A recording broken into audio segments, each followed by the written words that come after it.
Hello बच्चों, कैसे हैं आप? बच्चों, आज के लेक्चर में हमारी क्लास के बच्चों ने इलेक्ट्रिक सेल समझाने के लिए कहा हुआ है। तो बच्चों, इलेक्ट्रिक सेल क्या है, ये कैसे वर्क करता है और इसके क्या क्या इम्पोर्टेंस है, वो बेटा मैं इस लेक्चर में आप सब लोगों को समझाने जा रहा हूँ।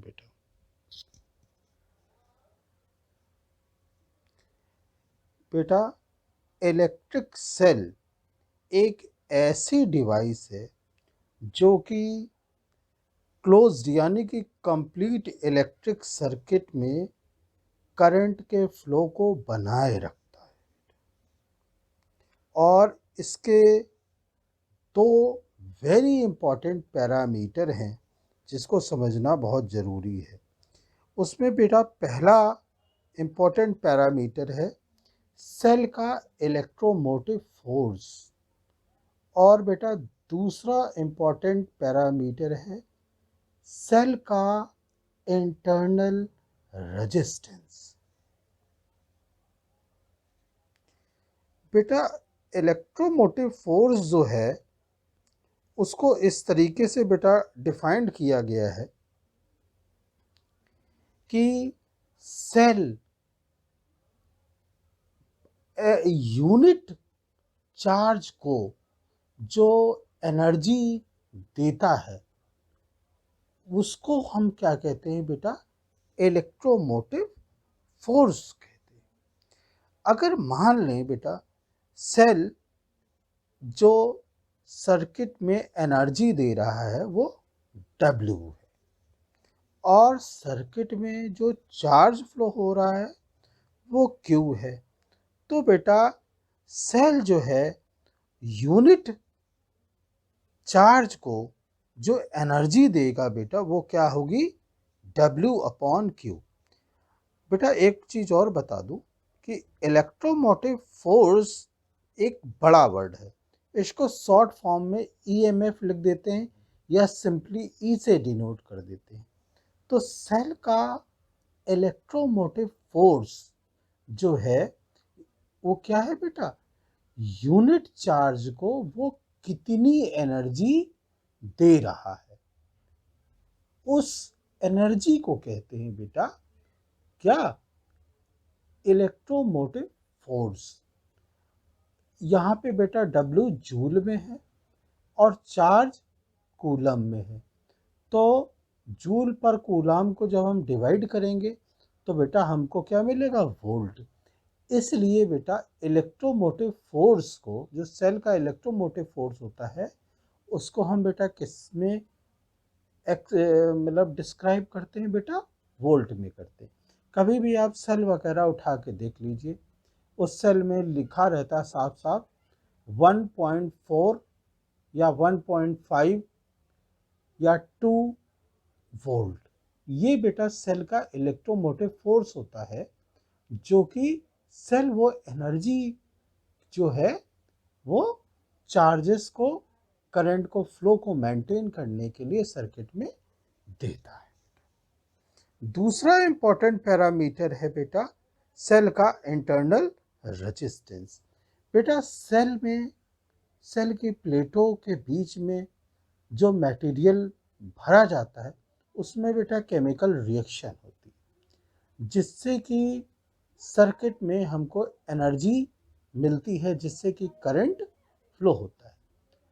अब जब करंट फ्लो होगा तो बेटा उस मटेरियल से भी पास होगा, तो वो मटेरियल जो है करंट के फ्लो में एक रुकावट उत्पन्न करता है।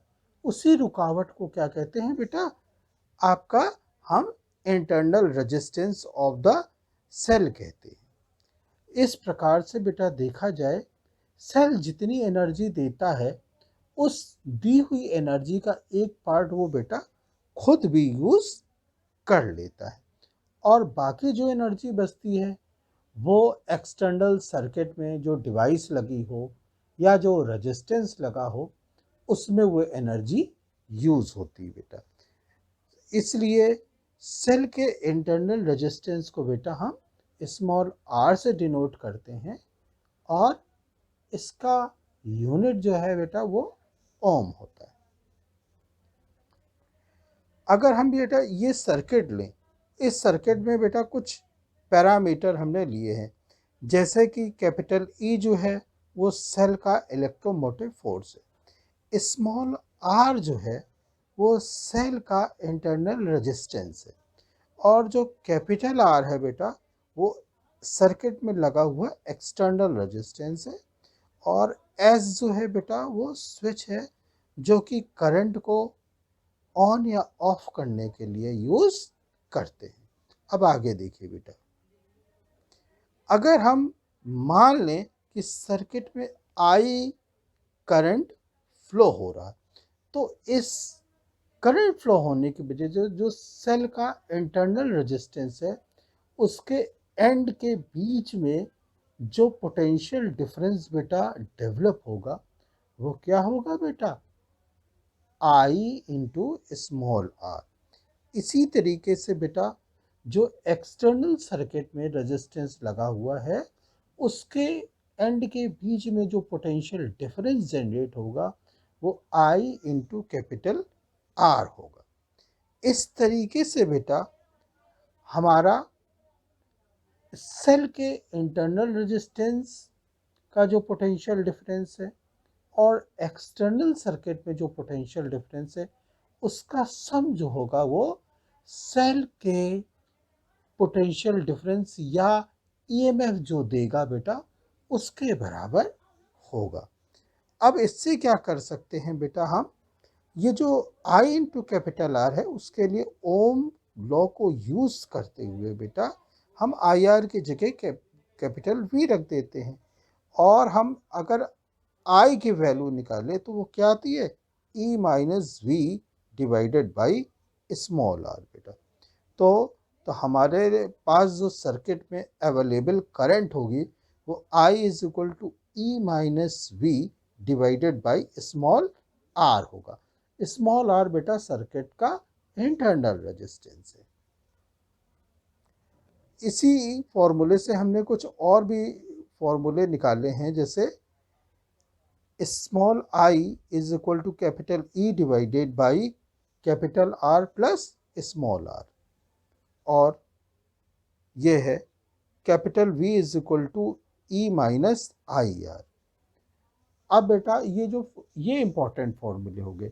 अब बेटा एक क्वेश्चन दे रहा हूँ और उसको सॉल्व करके दिखाऊंगा, जिससे कि आपको यूटिलिटी इन फॉर्मूले की समझ में आ जाएगी कि आप कैसे सॉल्व करें। A cell having 10 volt EMF and 3 ohm internal resistance connected to external resistance 5 ohm. Calculate the current flowing in the circuit. Also calculate voltage across internal resistance and external resistance. तो बेटा इस फॉर्मूले में देखिए आपको कौन कौन से इंपॉर्टेंट पैरामीटर दिए गए हैं। वो दिए गए हैं EMF is equal to 10 volt, internal resistance 3 ohm और एक्सटर्नल रेजिस्टेंस 5 ओम। तो बेटा सबसे पहले हम करंट को निकालने के लिए फॉर्मूला यूज करेंगे, I is equal to capital E divided by capital R plus small r। तो उनकी वैल्यू रखेंगे 10 ऑब्लिक 5 प्लस 3, तो 10 ऑब्लिक 5 प्लस 3 कितना हो गया 8, तो डिवाइड करेंगे तो बेटा हमें क्या मिल जाएगा 1.25 हो, यानी कि बेटा सर्किट में कितनी करंट फ्लो होगी 1.25 एम्पियर। इसी तरीके से बेटा वोल्टेज अक्रॉस इंटरनल रेजिस्टेंस क्या होगा I इंटू स्मॉल आर। तो I की वैल्यू है बेटा 1.25 और स्मॉल r की वैल्यू है 3। इन दोनों का मल्टीप्लाई करेंगे तो आपको क्या मिल जाएगा 3.75 वोल्ट। तो वोल्टेज अक्रॉस इंटरनल रेजिस्टेंस बेटा कितना हो गया 3.75। इसी तरीके से वोल्टेज अक्रॉस एक्सटर्नल रेजिस्टेंस निकालेंगे तो बेटा होगा I इंटू कैपिटल आर। तो I की वैल्यू हो गई 1.25 और बेटा एक्सटर्नल रेजिस्टेंस की वैल्यू है 5 ओम, जब इन दोनों का मल्टीप्लाई करेंगे तो हमें क्या मिलेगा, 6.25 वोल्ट। तो बेटा हमारे जो आंसर्स हो गए हैं वो 1.25 एम्पियर, 3.75 वोल्ट और 2.25 वोल्ट। सॉरी, ये लास्ट वाला गलत हो गया, ये बेटा 2.25 नहीं है बल्कि 6.25 वोल्ट है। इसको आप करेक्ट कर लीजिएगा।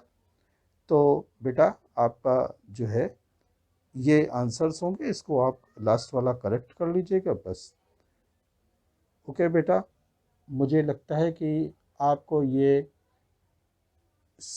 इलेक्ट्रिकल सेल से रिलेटेड फॉर्मूले भी समझ में आ जाएंगे, और जो आपके अनदर और भी जो प्रॉब्लम होगी आप हमसे पूछेगा, मैं उन सारी प्रॉब्लम्स को बेटा सॉल्व करूँगा। बेटा अगर आपको ये वीडियो समझ में आया हो, अच्छा लगा हो, तो बेटा इसको प्लीज़ लाइक, सब्सक्राइब और कमेंट कर दीजिएगा, है ठीक है। ओके, थैंक यू बेटा।